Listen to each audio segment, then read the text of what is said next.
es un tiempo de Dios. Es la hora de empezar una nueva canción. Levantemos juntos nuestra voz. Tu tiempo empieza, es tu tierra nueva. Tierra nueva. Señor Jesús, yo sé que tú estás en este lugar. Yo sé que tú me vas a hablar. Ayúdame a escuchar, a entender. Pero hoy, abrázame para practicar lo que tú quieres hablarme. En el nombre de Jesús. Amén y amén. Vaya conmigo a Isaías 9:6. Si usted tiene YouVersion, va a ser el versículo clave del día, ¿sí? No me puse de acuerdo con ellos, ni toda la iglesia se pone de acuerdo, pero el Espíritu Santo sí. Dice Isaías 9:6, porque nos ha nacido un niño, se nos ha concedido un hijo, la soberanía reposará sobre sus hombros y se le darán estos nombres: Consejero admirable, Dios fuerte, Padre eterno, Príncipe de paz.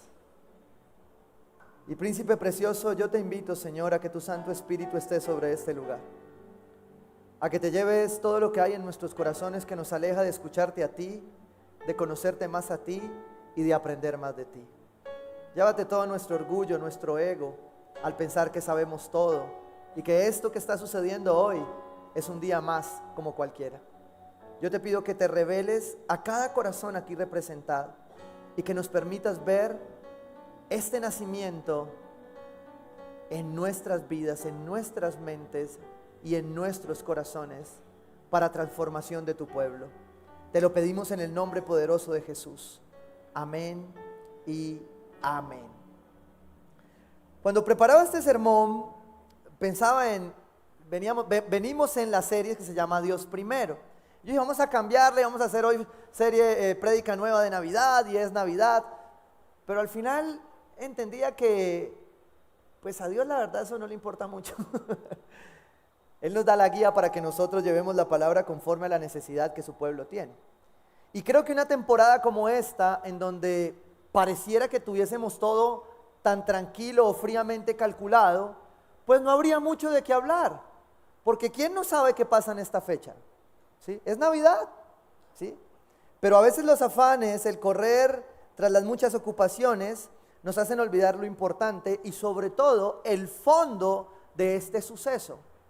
Porque el fondo de este suceso, como el profeta Isaías lo está declarando, hace muchísimos años, más de 2000, 2400, 2500 tal vez, ¿sí? Perdón la imprecisión, pero hace miles de años se estaba declarando esto que hoy celebramos, y es el nacimiento de un niño, ¿sí?, sobre el cual reposaría la soberanía de Dios.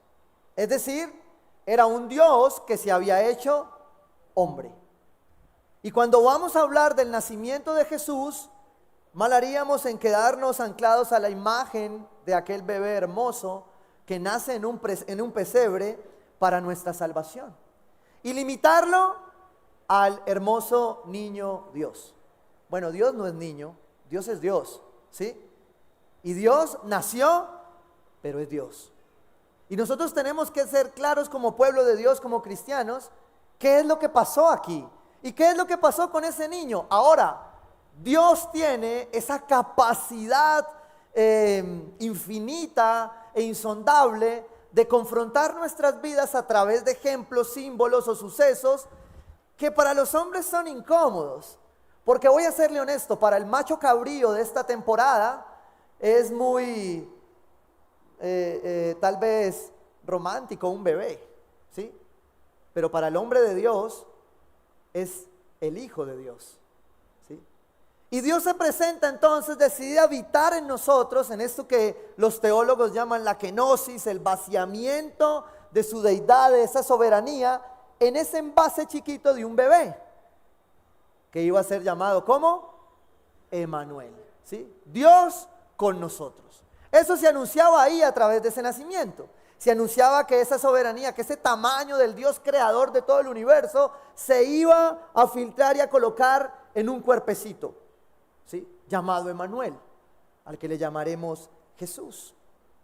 Pero sobre él entonces juega un contexto hermoso. Y quiero hacer mención de esto porque yo te estoy leyendo un pasaje que es una profecía. Entonces quiero que te pongas en los zapatos de aquellos que escuchaban la profecía en los tiempos de Isaías. Jesús no había nacido. Para usted y para mí es fácil, es así un Jesús que nació, ¿sí? Y el pesebre, y muchos crecimos con el pesebre y colocábamos el pedacito de yeso con el pesebre y no está mal, eso es una cosa simbólica de cada uno, ¿sí? Pero en la profecía que Isaías estaba determinando había un contexto, había un entorno que usted se sorprendería de ver el símil, la igualdad con lo que nosotros vivimos. Mire lo que está diciendo Isaías acá. Isaías 9, versículo 2, me devuelvo en el contexto. El pueblo que andaba en la oscuridad, ¿cómo andaba este pueblo? En lo oscuro, en las tinieblas. Ha visto una gran luz. Sobre los que vivían en densas tinieblas, la luz ¿a qué? Resplandecía. O sea que Jesús a este pueblo en esos años, antes de Cristo, esta profecía era declarada para un pueblo que andaba en oscuridad. Y usted dice, pero pastor, yo no ando en oscuridad. No sé, yo quiero que usted se lo pregunte. Porque a veces el símil del contexto pareciera que sencillamente, como Salomón dice en Eclesiastés, la historia se repite, ¿sí?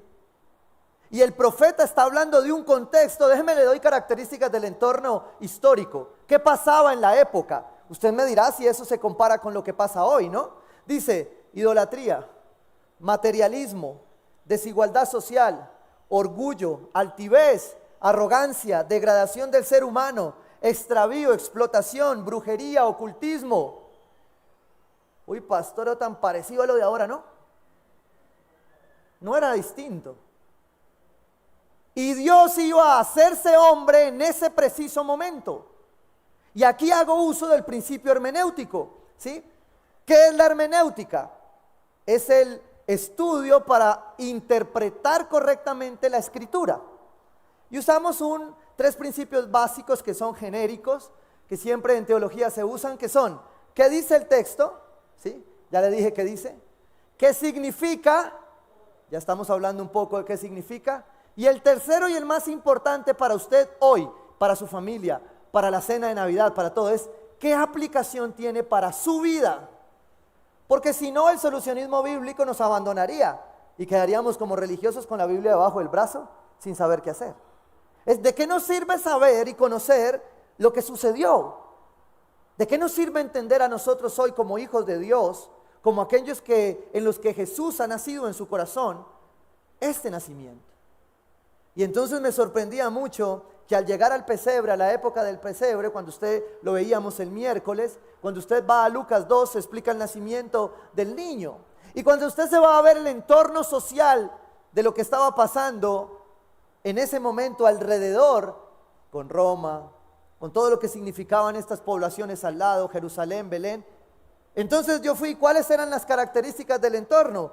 Idolatría, materialismo, desigualdad social, orgullo, altivez, arrogancia, degradación del ser humano, extravío, explotación, brujería, ocultismo y cuántas cosas más. Y ya saltamos 500, 600 años. Pero ahora va a nacer y se va a cumplir una profecía. Porque yo no le estoy hablando de algo que usted puede creer solo por fe. Esto sucedió, es un hecho histórico. Jesús nació. Lo demuestra la arqueología, lo demuestra la ciencia, lo demuestra la Biblia, y para nosotros es suficiente. Pero si usted lo quiere poner en otro contexto, yo no le estoy hablando de un hecho solo de fe, le estoy hablando de un hecho histórico. Pero lo más triste de esto es que ese hecho histórico acaeció para Isaías y el pueblo de Dios en la oscuridad, lleno del oscuro, de todo lo que le acabé de leer. Para José y María en un pesebre, para aquellos pastores, ¿alrededor de qué? De oscuridad. Y el problema es que hoy, 24 de diciembre del 2023, Jesús celebra el nacimiento y usted y yo lo hagamos en oscuridad. No entendimos por qué Jesús nació. Y Jesús nació para traer luz precisamente a tu vida. Para traer luz. a lo que tú estás haciendo. Si no ubicamos el qué dice, el qué significa, no vamos a entender cómo el nacimiento de Jesús aplica para nuestra vida. Porque Jesús nació en un momento oscuro, frío. Y lamentablemente, qué pena dañar el retrato de la nieve en Navidad, pero pues en ese no había nieve. ¿Por qué? Porque era un terreno totalmente distinto. Sí había una temperatura menor, pero no había nieve. El pesebre era un lugar más oscuro. En los lugares donde estaba pasando todo esto eran oscuros. La Navidad entonces celebraba el nacimiento de Emanuel, que es Dios con nosotros. Y nos recuerda que Dios ha entrado en la oscuridad, en esa oscuridad, en la profecía, durante el cumplimiento de la profecía. Y hoy que Él tiene que con seguridad haber nacido en tu corazón. Porque tú no vienes siempre a un servicio el 24 de diciembre. No nos tocaba siempre. Yo decía, ¿qué hacemos? ¿De qué predicamos? Hagamos más natilla, buñuelos. No sé si va a alcanzar al final la natilla del buñuelo, pero bueno, ahí algo hacemos. Pero ¿qué tal que nos quedemos allí y no entendamos que Él ha venido a traer luz? Que su nacimiento tenía que ver con la necesidad de un pueblo que vivía en oscuridad, que vivía oprimido por los impuestos, por la gasolina. Ah, bueno, ahí no había gasolina, pero por todo lo que había, ¿sí? Era un pueblo oprimido como este. Qué casualidad, no es casualidad. Es la confirmación de que ante la oscuridad que siempre estará allí, solo hay una respuesta y se llama Jesucristo. Solo Jesús puede traer luz sobre esa oscuridad.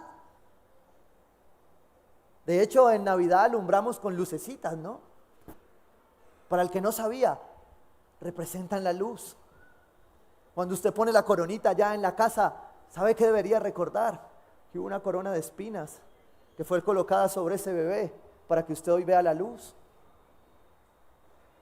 Y muchos otros símbolos que pueden estar al lado. Deje de estar viendo al diablo y más bien use para recordar por qué la luz está ahí. Isaías 9:3, escuche lo que dice. Tú has hecho que la nación crezca, has aumentado su alegría. ¿Su qué? Su alegría. Porque Jesús trae alegría. Pero hay algunos que está uno aquí o alegre, contento, celebrando la natilla y ellos quieren estar tristes. Porque como ya saben la película completa, se le tiran a uno el baile. Usted y yo conocemos la película completa, pero la misma palabra nos dice que hay un día para cada cosa. Hay un día para celebrar y hay un día donde recordamos claramente hacia dónde apuntaba este nacimiento, hacia dónde esta luz iba a aparecer para sacar la oscuridad. Dice, y se alegran ellos en tu presencia, como cuando recogen la cosecha, como cuando reparten el botín. ¿Por qué la palabra está diciendo esto? Porque el pueblo se alegraba. Una de las características del pueblo judío eran las fiestas. Es más, nosotros deberíamos aprender eso. 7 días duraban esas fiestas. ¿Sí? Claro que hay unos vecinos que ya arrancaron, no sé si a ustedes les tocan. Llevan bastantes días ya. Entonces, ¿cuál era esa fiesta? Y tú podrías decir, pastor, yo hoy no tengo motivos para celebrar. Son más las tristezas, la oscuridad que me ha invadido, que me ha rodeado. Yo no tengo hoy que celebrar. ¿Sabes algo? Yo puedo entender lo que estás viviendo. Puedo entender que tú creciste como yo en un ambiente donde las alabanzas que se levantaban decía, el que inventó la Navidad. Uy, ¿cómo saben de alabanzas, no? Yo solo decía, ¿no? Y otros se levantaron cantando, buscando a la mamá, ¿no? Que decían, mamá, ¿cómo saben de alabanzas, no? Y yo entiendo que ese fue el festivo que nos enseñaron. Pero tiene mucho que ver con la necesidad absoluta de que Jesús nazca verdaderamente en nuestras vidas. ¿Para qué? Para que la oscuridad de tu amargura no te siga siendo un gruñón. Para que la oscuridad de tu pecado no siga limitando lo que Dios quiere hacer al traer la luz a tu vida. Porque Jesús nació, y si hay algo que celebramos en este momento, es que su gracia a través de ese nacimiento nos haya alcanzado para salvación. Porque si Jesús no nació para salvarnos, no hemos entendido para qué nació. Y tiene que ver con toda esta historia completa. Quiero retratártelo e ir al Nuevo Testamento para que tú logres contextualizar lo que la palabra de Dios dice, porque es la palabra desde Isaías en su profecía cumplida hasta la ejecución de la misma, ¿sí? Primera de Timoteo 3:17 dice: no hay duda de que es grande el misterio de nuestra fe. Claro, es de locos estar celebrando el nacimiento de un niño que no conocimos, pero tú y yo sí conocemos. Pero si tú y yo lo recibimos en el corazón, sí sabemos de qué se trata. Pero es un gran misterio. Pablo afirma a la humanidad que en este momento la divinidad de Dios y su humanidad se estaban juntando. Es un misterio decir que el Dios Todopoderoso se hizo un bebé. Es todo un misterio. Pero para ti y para mí es nuestra fe. Es lo que hoy celebramos, es lo que hoy al sentarnos en la mesa, es lo que hoy al pasar la comida al vecino, al recibir el regalo, celebramos. Es gracias a que Él nació un día para tu salvación y la mía. Él se manifestó como hombre, escúchelo, y lo puede consultar en Filipenses 2:5. Fue vindicado por el Espíritu. El poder del Espíritu Santo estaba sobre Él. Fue concebido por obra y gracia del Espíritu Santo, dice el credo, ¿sí? Fue concebido por Él. Visto por los ángeles, proclamado entre las naciones. ¿Qué quiere decir visto por los ángeles? Que era completamente Dios, pero también completamente Jesús. Porque de Dios se hizo hombre, creído en el mundo, recibido en la gloria. Jesús se revela acá. El Dios Todopoderoso se revela como hombre. Filipenses 2:9-10 dice entonces: por eso Dios, ¿por qué? Porque era su Hijo muy amado. Porque era el Dios mismo, hecho un bebé. Por eso Dios lo exaltó hasta lo sumo y le otorgó el nombre que es ¿sobre qué? Diga conmigo, es nombre sobre todo nombre. Traiga ahí su problema. Póngale el nombre a su problema. Cierre los ojos. Y dígale a su problema: el nombre de mi Dios es sobre todo nombre. Aún sobre el nombre que tenga tu problema. Aún sobre el dolor, aún sobre la división, aún sobre el maltrato, aún sobre la oscuridad que sea. Su nombre fue puesto sobre todo nombre, para que ante el nombre de Jesús se doble toda rodilla en el cielo y en la tierra y debajo de la tierra, y toda lengua confiese que Jesús es el Señor, para la gloria de Dios el Padre. Se hizo hombre y nació en un pesebre, pero su nombre es sobre todo nombre. El nacimiento de esta forma humilde y hasta tal vez humillativa para Jesús, siendo Dios, era rebajarse hasta lo sumo para que el nombre que es sobre todo nombre descansara sobre él. Volvamos a Isaías 9:6 y te voy a dar 4 puntos que nos confirman qué pasó en el nacimiento de Jesús.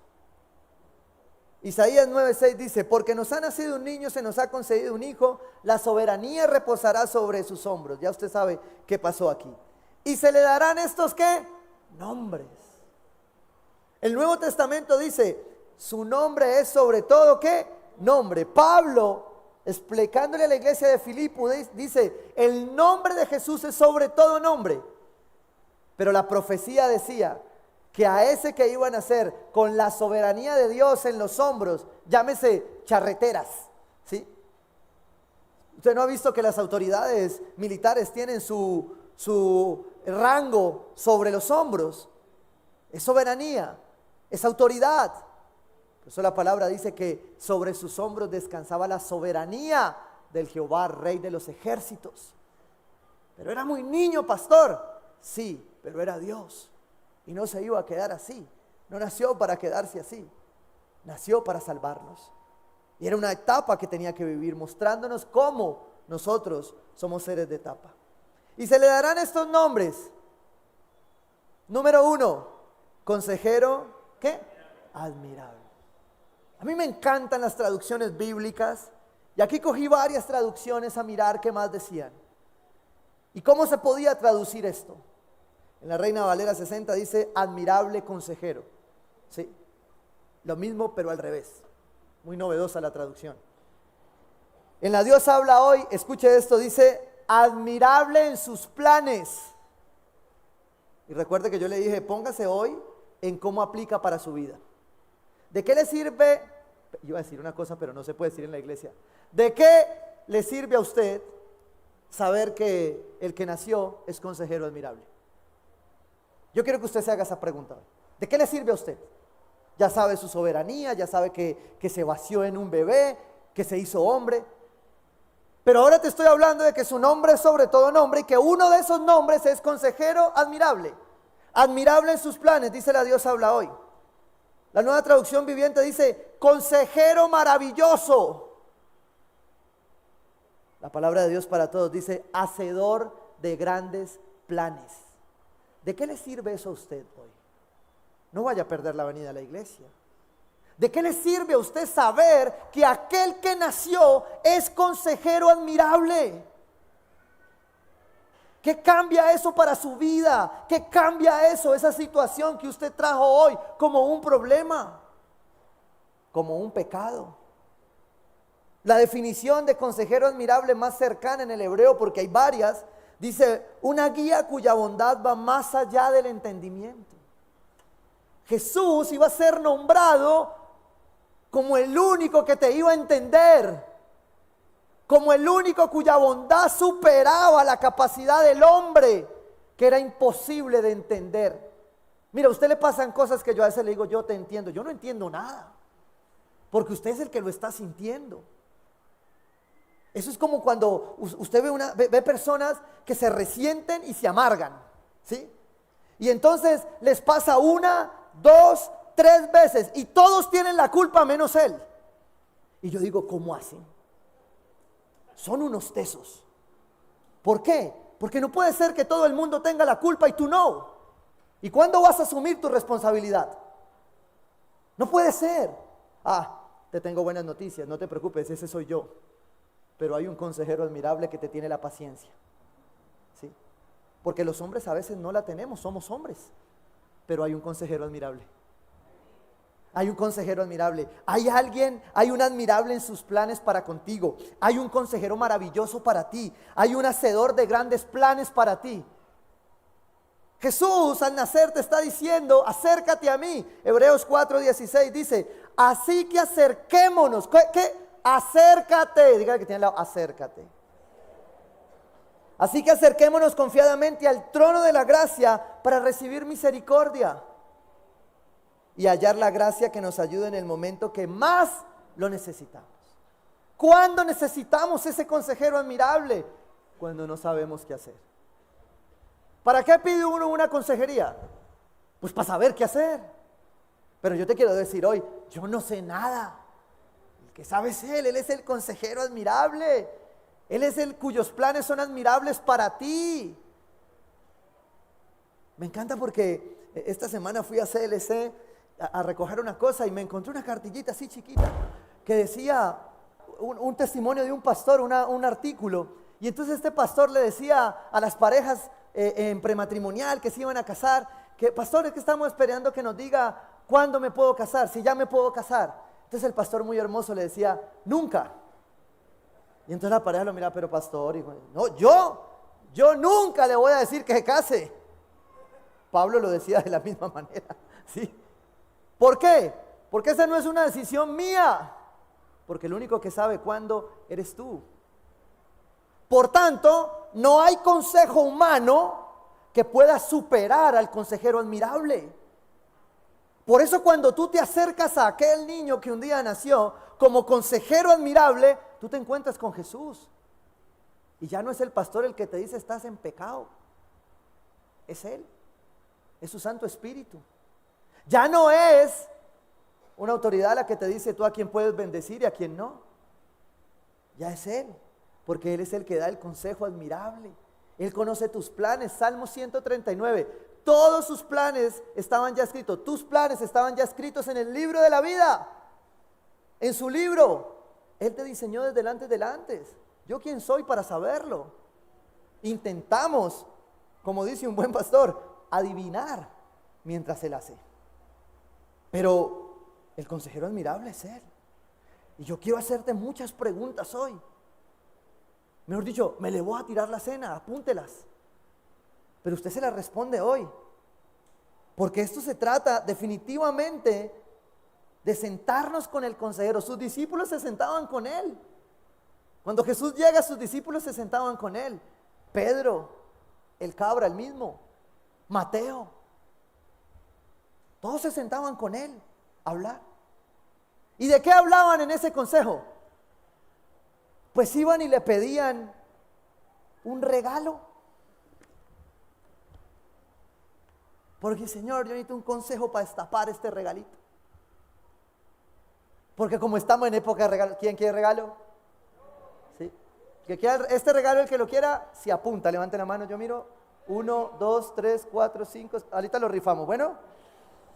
Vamos a ver si ahorita se apuntan, ¿listo? Estamos hablando de regalos.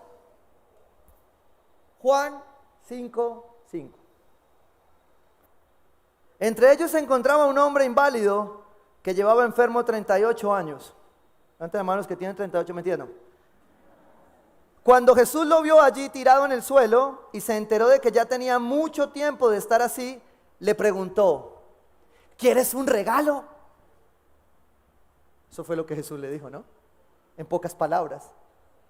¿No le dijo eso? 38 años postrado. Entonces vino y le dijo, ¿quieres un regalo? ¿Y usted qué respondería? Ah, pero este señor no. Porque este señor no tenía claro quién era el consejero admirable, quién conocía sus planes. Y la pregunta aquí es, ¿realmente quieres ser sano? ¿Realmente quieres un regalo? Porque el regalo que él está ofreciendo hoy no se parece en nada a los regalos que tú das o que damos en esta temporada. El verdadero regalo es él. ¿Y sabes qué es lo que pasa acá? Que el regalo que se estaba ofreciendo, ¿qué era? Un milagro. Si a usted le dicen hoy, vamos a ser honestos, si a mí me dice Jesús, le voy a dejar esta cajita en el árbol, ese es mi regalo. ¿Quién necesita aquí un milagro? Bueno, hoy Dios va a traer milagro como regalo. Y te pregunta, ¿quieres un regalo? Entonces usted no va a responder lo que el hombre respondió. Señor, pues yo sí quiero el regalo. Ay, pero es que a mí todos me lo hacen. Yo soy la víctima. No, yo soy el pobrecito. A mí me lo hacen aquí, allá, allá. Todos son malos menos yo. Eso es lo que muchos responden. Y Dios tiene el regalo ahí. Mira, hay algo que en esta iglesia a los líderes siempre les digo. Hay algo que nadie jamás en esta iglesia podrá decir, y es que no se abrieron las puertas para que sirviera. Si usted no sirvió en esta iglesia es porque a usted, perdóneme la palabra, no le dio paz. Porque las puertas están abiertas. Y el único requisito es que tú estés y permanezcas, porque fue lo único que Jesús les pidió a los discípulos, sígueme. Y los discípulos que pidieron cargos, ¿qué pasó? Pues Jesús les dijo, ahí vamos mirando. ¿Y qué pasó? Se cansaron de esperar porque querían un cargo y no servir. Y en esta iglesia el liderazgo es de servicio, no es de cargos. Señor, respondió, no tengo a nadie que me meta en el estanque mientras se agita el agua. Ay, a mí me encanta cuando Dios viene a agitar el agua, porque Él viene con un regalo. Y uno dice, ¿por dónde destapamos este regalo? Pero nadie pediría este regalo. Pastor, ¿y cuál es ese regalo? Vamos a ver.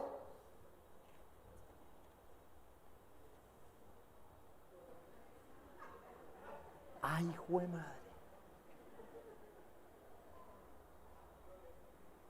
¿Alguien quiere el regalo? ¿Y no querían pues milagros? Yo quiero recordarle que cuando usted pide milagros es para solucionar los problemas. Eso era lo que este hombre no entendía cuando le preguntaron, ¿quieres ser sano? Ay, no, pastor, que me quite los problemas y me deje los milagros.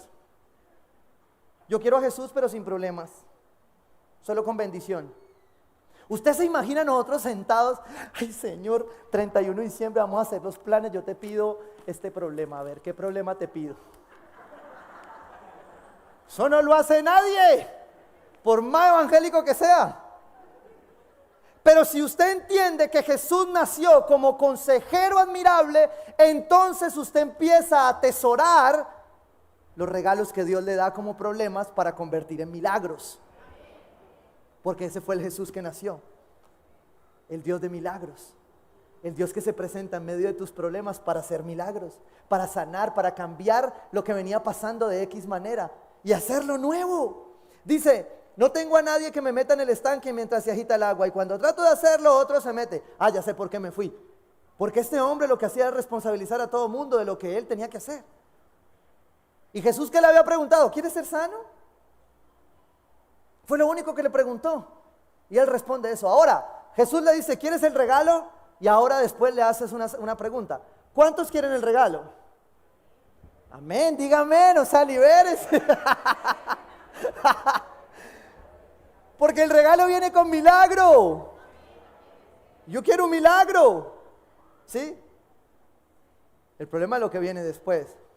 Porque cuando tú aceptas que Jesús es el consejero admirable, entonces tú vas a tener que decidir si estás dispuesto a hacer lo que Él te pide. ¿Por qué? Porque después de preguntarle si quería ser sano y escucharle, ¿sabe por qué? Porque ese es el consejero admirable, Él te escucha si estés peleando. Créame, yo lo que le digo una parte es mía, pero Jesús lo escucha su queja, ¿sí? Su queja avanza, todo. ¿Sí?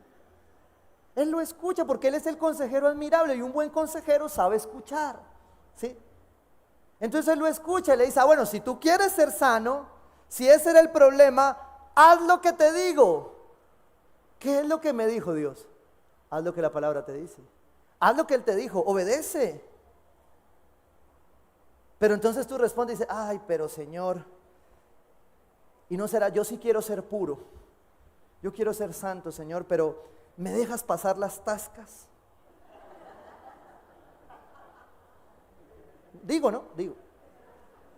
Señor, yo sí quiero ser puro, pero el 2.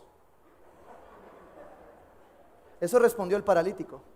Yo tengo un milagro para ti, que está sustentado en tu santidad, porque es para ti, no para nadie más. Y tu santidad va a provocar el milagro, porque estás haciendo lo que Dios está pidiendo. Y como Él es el consejero admirable y tú le atiendes a su voz, a su espíritu, a su palabra, entonces tú haces lo que Él te dice. Pero de pronto muchos respondemos como diría, ay no, la dieta la empezamos eso. O sea, después de la natilla de la iglesia, porque esa es santa. Y es buñuelo santo, entonces ese sí. Ay Dios. ¿Confías en Él lo suficiente para dejar que Él tome las decisiones? Porque si tú tienes claro que Él es el consejero admirable, Él va a decidir por ti. ¿Qué es que Jesús sea el consejero admirable en tu vida? Es que Él ahora decide por ti. A mí me encanta cómo Dios me confirma las prédicas. Esta mañana me senté con los siervos, estábamos desayunando, ¿ya? Y entonces uno me dijo, no, pastor, dile, ¿cómo te fue? ¿Viajaste? No viajé. Me dijo, ¿sabes qué es lo peor, pastor? Que caí en cuenta que todo el viaje lo había preparado y yo no había preguntado a Dios si Él quería. Uy, Señor, y se devolvió, ¿no? Dijo, como Él es el admirable consejero, entonces dijo, ay, Señor, qué pena, yo no le había preguntado a usted si eso le gustaba a usted o no. Y justo ese día me encontré unos amigos que me dijeron, no haga eso, que eso le va a salir mal. Él es el consejero admirable. Pero si tú no lo buscas, ¿sí? Él no actúa. Si tú no lo dejas y si tú no obedeces lo que Él te pide, no hay milagro. Entonces tú te quedas con el problema. Pero cuando tú reconoces que Él es el consejero admirable, entonces este regalo se convierte en milagro, no en problema. Porque para eso nació en la cruz, para traer luz sobre tu oscuridad. Dice el versículo 9, al instante aquel hombre quedó sano. ¿Cuándo? Al instante. Diga que tiene al lado, obedezca y ya. ¿Sí? Si usted tiene un hombre al lado de esa esposa, dígale, obedezca y ya. Y dígale a la esposa también, obedezca y ya. Si le da miedo, no le diga nada. Bueno, sigamos. Al instante el hombre quedó sano, así que tomó su camilla y se echó a andar. Pero ese día era ¿qué? Sábado. Porque a Dios no le importa cuándo para hacer milagros. Ay, pero no, es que eso ya le pido a Dios. Dios debe estar en paro como en la iglesia pararon. Dios debe que los milagros arrancan el 2. ¡No! Dios hoy va a hacer milagros. Donde crean y hagan lo que Él quiere que se haga. Usted júntense su familia hoy con alegría a celebrar. Ponga el parlante de Belén a Jerusalén y que los vecinos vengan. Y les predica para que haya un milagro en su casa. Porque Él es consejero admirable. Él tiene el plan perfecto. Pero usted tiene que obedecer. No deje que la religiosidad le quite hoy la oportunidad de ser un milagro para muchas personas. Porque lo único que Dios está esperando es que confiemos en Él lo suficiente para que Él sea nuestro consejero. Por eso Hebreos 4, decía, acerquémonos a Él confiadamente, porque Jesús es nuestro consejero. Él tiene nuestro plan perfecto. Él ansía llevarnos de la oscuridad a la luz. ¿Qué se produjo en este hombre?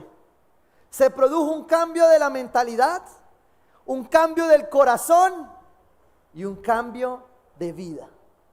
Diga conmigo, un cambio de mente, un cambio de corazón y un cambio de vida, un cambio de acción. Eso produjo en este hombre atender al consejero admirable, porque ya no se quejó más. Mire la respuesta, quiero que usted lo vea, el tipo de respuesta. Por eso los judíos le dijeron que él había sido sanado, al que había sido sanado. Hoy es sábado, no te está permitido cargar tu camilla. Mire lo que hace la religiosidad, lo comenté la otra vez. La religiosidad no te puede quitar tu milagro. No, pero es que Jesús no nació el 24, usted no puede estar celebrando eso. Pero la natilla sí. Entonces, estos hombres le dicen, hoy es sábado, no puedes cargar tu camilla. No le dijeron, quítese el milagro. 38 años, no pueda caminar, ya camino. Venga, quítemelo. ¿Sí o no? Yo ya tengo el problema resuelto, hermano. ¿Qué problema tú necesitas resolver en contra de la religiosidad? Cambiando tu mente, tu corazón, para llevarlo a la acción. Porque cuando tú entiendes esto, tú sabes que no hay problema tan grande con el que Jesús no pueda lidiar. O pecado tan malo por el cual no haya nacido para morir en la cruz por ti. Eso es un cambio de mente. Cuando tú entiendes eso, entonces tú empiezas a sentir confianza para acercarte a Jesús buscando su consejo y su guía. Porque sabes que cuando te acerques a Él, Él no te va a juzgar. Señor, pero es que nadie me tira al agua. Y yo creo que el Señor lo miraba y decía, ay, Dios mío, hermano. Pero yo ya te conozco, porque Él es el consejero admirable. Esa forma de sentir diferente para acercarme a ese Jesús es un cambio de corazón. Y un cambio de vida para contarle a Jesús sobre nuestros miedos, dolores y pecados. Para entregarle a Jesús verdaderamente nuestro regalo. Porque a veces nosotros le entregamos esto y Él nos entrega un milagro. A veces nosotros logramos entender lo que Él quiere hacer y entonces salimos de esto con un milagro. Ese Jesús es el que es llamado consejero admirable. También es llamado Padre eterno. Juan 14:6 dice, yo soy el camino, la verdad y la vida. Ese fue el que nació, el camino, la verdad y la vida. Nadie llega ¿a quién? Al Padre, sino por mí. Y esto lo amé cuando lo recibí de esta manera estudiándolo, porque entendí que el nacimiento de Jesús es la victoria sobre la orfandad del pueblo de Dios. Usted no es más huérfano. Pastor, es que mi papá, mira, noté algunas características. No, es que mi papá nunca estaba satisfecho. ¿Qué le importa si usted tiene un padre que siempre está satisfecho con usted a pesar de? No, es que mi papá era muy iracundo, me hirió, siempre estallaba en enojo. Su padre es lento para la ira y grande en amor. No, es que mi padre siempre fue ausente. El padre que usted tiene ahora siempre está con usted.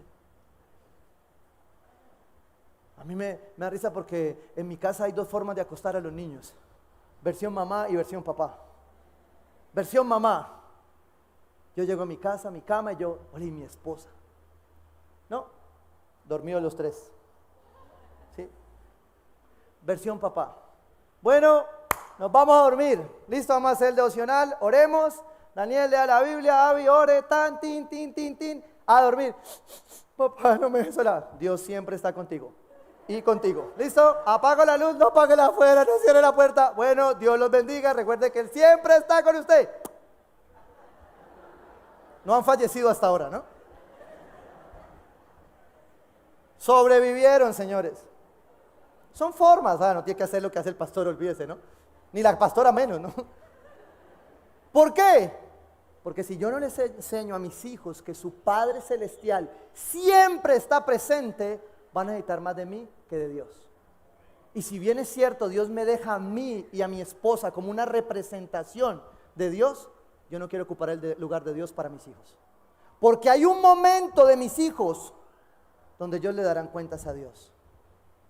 Y escuchaba a una doctora en estos días que me confrontó muchísimo. Y me dijo, ¿y acaso un niño de 8, 9, 10, 11 años no tendrá que darle cuentas a Dios? Y yo dije, sí, wow, si ese niño ya entiende qué es el bien y el mal, ¿sí?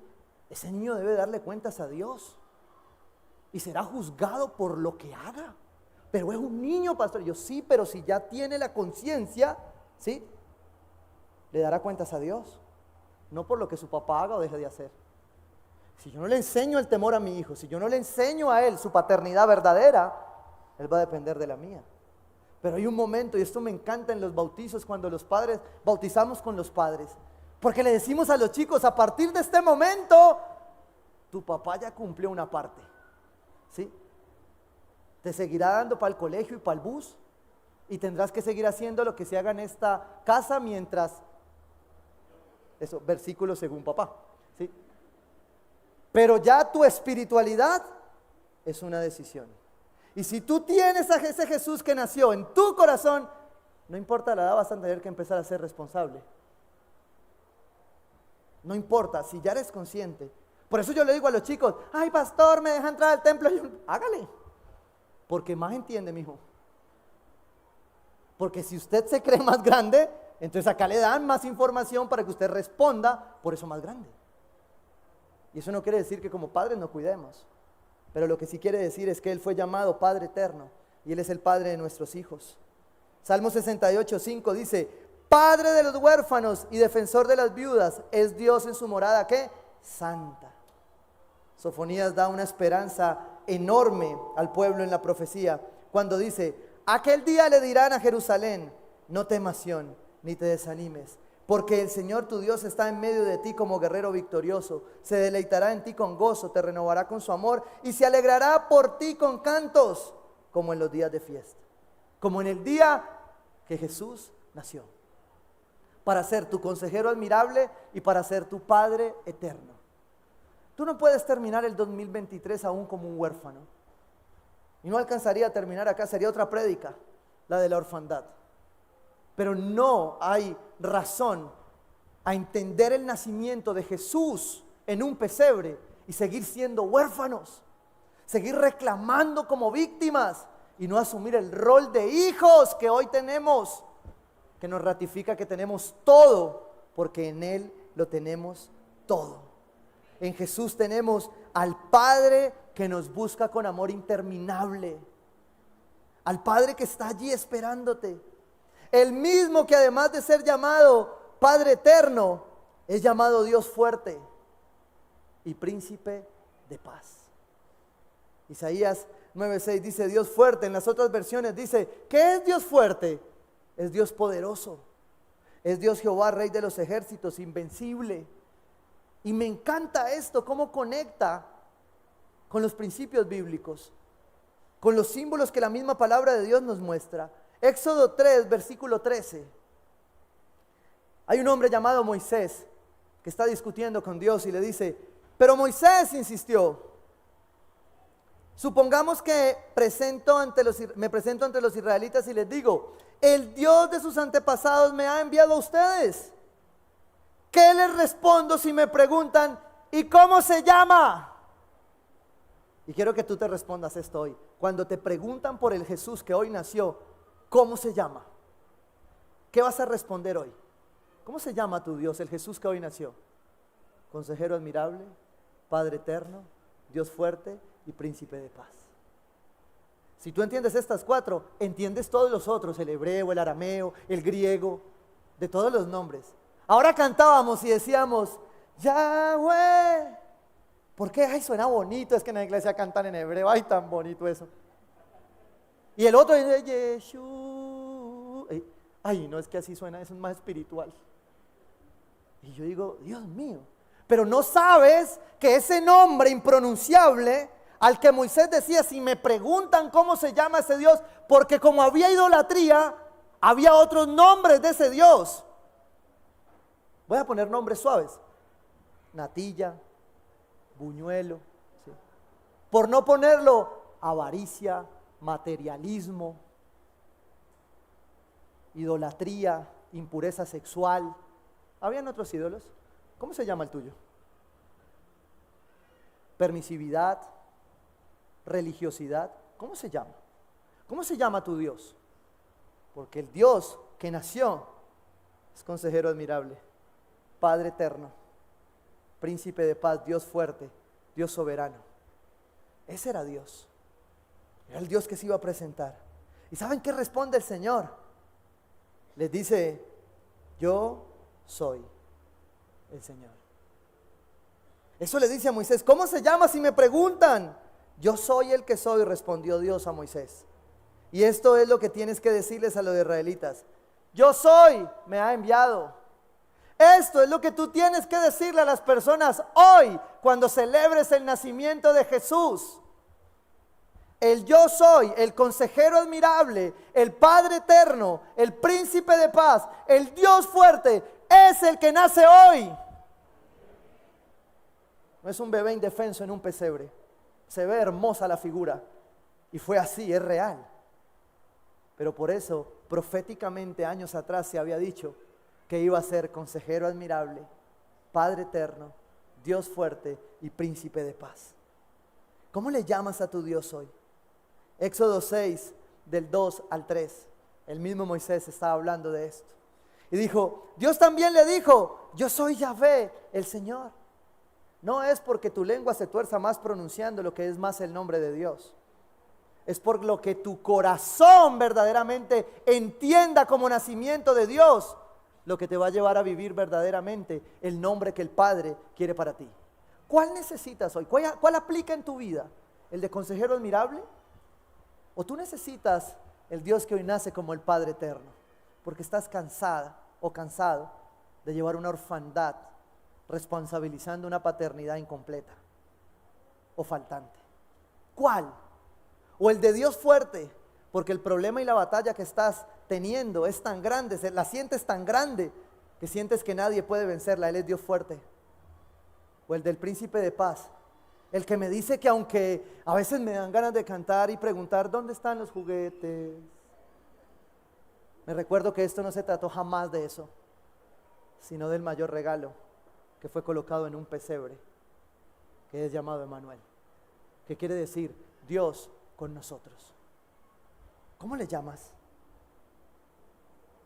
Éxodo 6:2 dice, Dios también, yo soy Yahvé el Señor. Me aparecí a Abraham, a Isaac y a Jacob como el Shaddai, Dios todopoderoso. Pero ellos no les revelé mi nombre, Yahweh. ¿Sabes de dónde viene Yahweh? No viene de una traducción, viene de un original que colocaba el nombre de Dios impronunciable, llamado el tetragramatón inefable, el nombre que no se puede pronunciar, pero tú y yo hoy podemos acercarnos a Él como consejero admirable, como Padre eterno, como Dios fuerte, como príncipe de paz. No es saberse las listas de Dios en hebreo lo que te hace saber cómo se llama el Dios que hoy vas a predicar. No es conocer los nombres de Él en griego o en arameo el que te hace vivir el Dios que hoy nace para transformar tu vida, para generar un cambio de mente, un cambio de corazón y un cambio de vida. Su nombre era sobre todo nombre. Ese YHWH era impronunciable. Si usted lo intenta pronunciar esas solas consonantes, pues no le da nada. Y por eso terminan agregándolo en el Yahweh. Y después, más adelante, entonces en esa pronunciación termina llamándose Jehová. porque no se puede pronunciar. Pero no es uno o el otro, es el mismo Dios que tú tienes que conocer por su nombre. Y el nacimiento de Jesús te permite acercarse a su nombre como consejero admirable, Padre eterno, Dios fuerte y príncipe de paz. Ese es el mismo Dios del que habla la palabra. Ese es el mismo Dios impronunciable en el YHWH. Ese es el mismo que es príncipe de paz. Cuando veía todos los nombres del Señor, veía que todos en esos 4 se concluían también. Veía cómo era llamado Elohim, Dios, Señor. Veía cómo era llamado el Shaddai, Todopoderoso. Veía cómo era llamado Adonai, Señor. El Señor amó o amo. Veía cómo era llamado Abba, Padre, Papá, Padre eterno. Veía cómo era llamado Jehová Rafa, el Señor que sana, el Señor que tiene la sanidad a tu problema. El Señor que era Shalom, príncipe de paz. El Señor que era Rojí, el Señor que es tu pastor. Porque cuando no tienes un padre a veces necesitas un pastor. Y Dios te guía a través de ellos. El que era Jehová Sabaoth, el Señor de los ejércitos sobre el cual reposaba su soberanía. El que era Nisi, el que era un estandarte de la victoria que hoy es el estandarte del pesebre. Porque cuando levantamos estas tradiciones, lo único que estamos diciendo es: Jesús nació por mi salvación y tu salvación. Eso es lo que celebramos en Navidad. El mismo que era Elión, el Dios altísimo, soberano. El mismo que alabábamos ahora diciendo, era Jehová Jireh. Era el Jehová que proveía.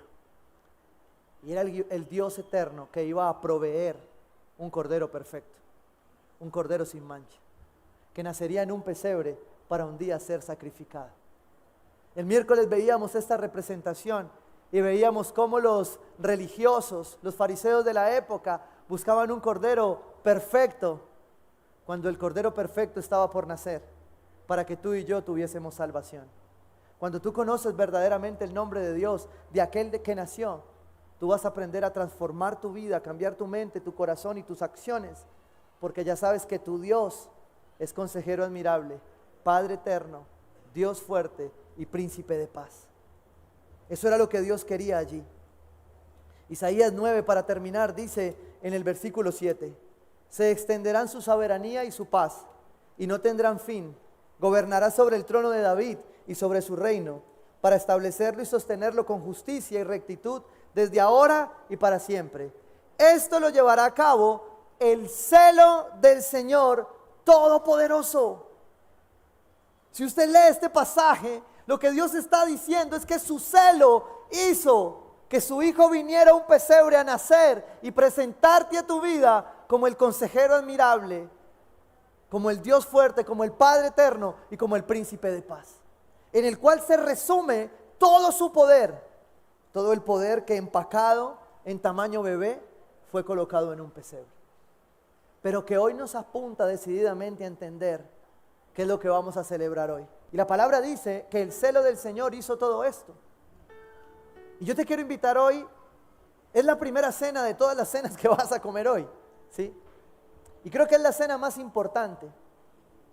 Y yo quiero impartirla hoy con la seguridad en tu corazón de que Él es para ti, consejero admirable, Padre eterno, Dios fuerte y todopoderoso y príncipe de paz. Pero quiero invitarte a que esa oscuridad que hay sobre tu vida, aquel daño que te causaron antes de llegar acá, tú lo puedas dejar allí, porque Él ya nació sobre esa oscuridad.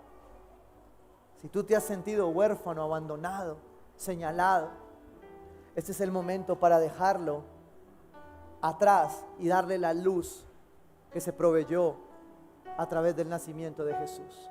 Y que un día iba a ser llevado a una cruz, aquel bebé inocente, aquel bebé indefenso, un día se iba a levantar para ser coronado rey, para llevar una corona de espinas en su cabeza, para llevar tus pecados, tu oculto, tu problema, y para decir a través de la cruz, puede que algunos falten, Pero los que tú quieras traer a la luz, al consejero admirable, al Padre eterno, hoy han quedado atrás.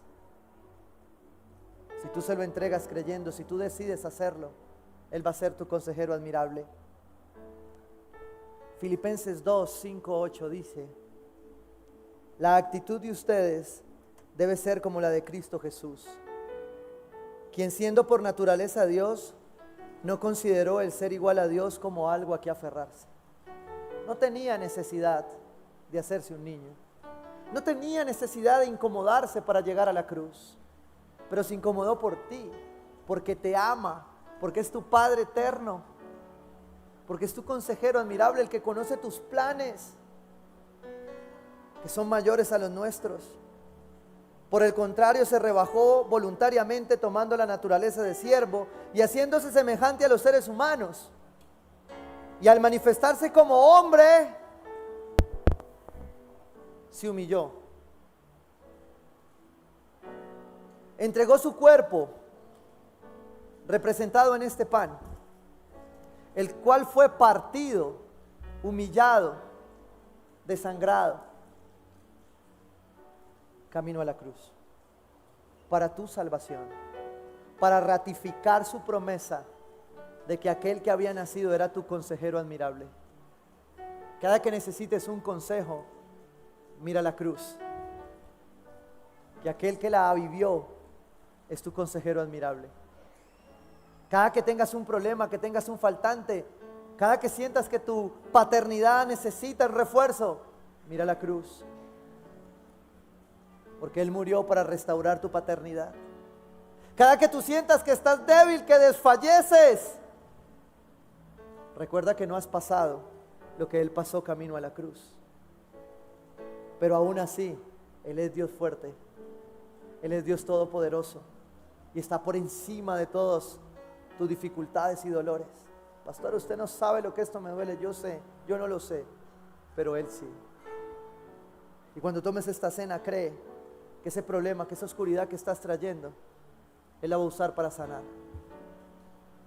en tu vida. Y se hizo obediente hasta la muerte, y muerte de cruz. Cruz que ratificaría el derramamiento de su sangre, simbolizada en esta copa. Copa que nos recuerda un nuevo pacto. El pacto prometido en Isaías 9. Que nos nacería un Salvador, un Rey, que derramaría su sangre por ti y por mí en una cruz, que haría un sacrificio como Cordero perfecto para ser tu consejero admirable, tu Padre eterno, tu Dios fuerte y tu Príncipe de paz. Si tú eres consciente de esto, yo te quiero invitar a orar ahí, reflexionando sobre tu cena. La palabra de Dios dice que algunos tomaron la cena sin ser conscientes. Yo te quiero llamar la atención para ser consciente de dos cosas importantes. La primera, si este Jesús no ha nacido en tu corazón, en tu vida, de oídas habías seguido, pero hoy esto ha tocado tu corazón, tu mente, para un cambio de mente, de corazón y de vida, hoy vuélvete a Él. Y antes de tomar esta cena, dile ahí: Señor Jesús, yo te reconozco como mi consejero admirable, como mi Padre eterno, como el Dios todopoderoso, como el Príncipe de paz. Reconozco que tú en la cruz moriste por mí y por todos mis pecados y mi oscuridad. Hoy te la entrego y sé con seguridad que tú me perdonas. Por eso te pido que me enseñes a perdonar a aquellos que me hicieron daño, que me rechazaron o que me hicieron sentir de esta manera. Los dejo libres porque quiero avanzar hacia tu voluntad, porque quiero avanzar hacia tus planes. Por eso ratifico que eres mi Señor y mi Salvador. Y por último, yo quiero pedirte ahí, antes de tomar esta cena, que traigas a tu mente aquello de lo que tú tienes que arrepentirte.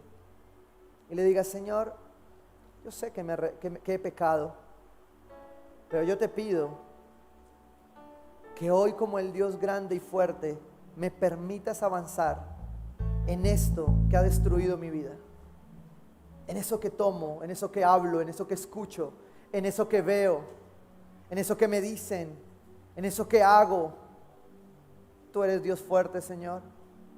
Límpiame, límpiame de mi pecado. Incomódame hoy, porque quiero que este Jesús que hoy celebramos, que hoy creemos que un día nació, es el Dios eterno de mi vida. Por eso sé que me limpias y me haces nuevo. Y por eso, por último, quiero traer a este altar con esta cena, haciendo memoria de ti como tu palabra nos lo recuerda, que tan a medida que lo hagamos memoria de tu sacrificio en la cruz. Padre, hoy me presento ante ti con mi problema, con mi golpe, con mi maltrato, con mi señalamiento, con mi acusación, con mi orfandad, con mi faltante económico, con mis sentimientos rotos, con mi soledad. Hoy me presento ante ti. Tú sabes que este tal vez no es un regalo deseado, pero si tú lo has permitido en mi vida es porque a través de él vas a obrar en un milagro. Y por eso confieso que tú me guiarás en un consejo sabio, que tú me fortalecerás y me abrazarás como el Padre eterno, que tu poder estará sobre mi vida, pero sobre todas las cosas hoy mismo recibiré de tu paz, paz que sobrepasa todo entendimiento. Señor, yo te pido, Rey, que ahora en medio de esta cena, haciendo memoria de ti, celebrando lo que tú has hecho, tú te presentes en milagros. Que aquellos que necesitan un milagro, que van a poner su mano ahí arriba, Señor, tú conoces sus corazones. Yo te pido que operes en milagros en ellos, en puertas abiertas, en respuesta, en consejo admirable, en planes santos. Padre, destruye principados, fortalezas, huestes de maldad. Tú eres el Dios todopoderoso, todo se sujeta a ti. Y yo me pongo en unidad con aquellos que están pidiendo ese milagro, esa sanidad mental, ese autocontrol, esa sabiduría, para que nada la obstaculice, Señor. Padre, y que seas tú sanando allí en estos cuerpos que están clamando un milagro de sanidad, en su circulación, en un cáncer diagnosticado, en una enfermedad respiratoria, en enfermedades que no tienen nombre, pero que hoy sobre ellas declaramos el nombre que es sobre todo nombre. Y yo creo, Espíritu de Dios, que tú ahora empiezas a sanar. Hacemos memoria de lo que tú hiciste en la cruz, porque después de ello, tu poder fue derramado a través de tu Santo Espíritu. Y ese poder fue derramado en milagros, en el nombre poderoso de Jesús.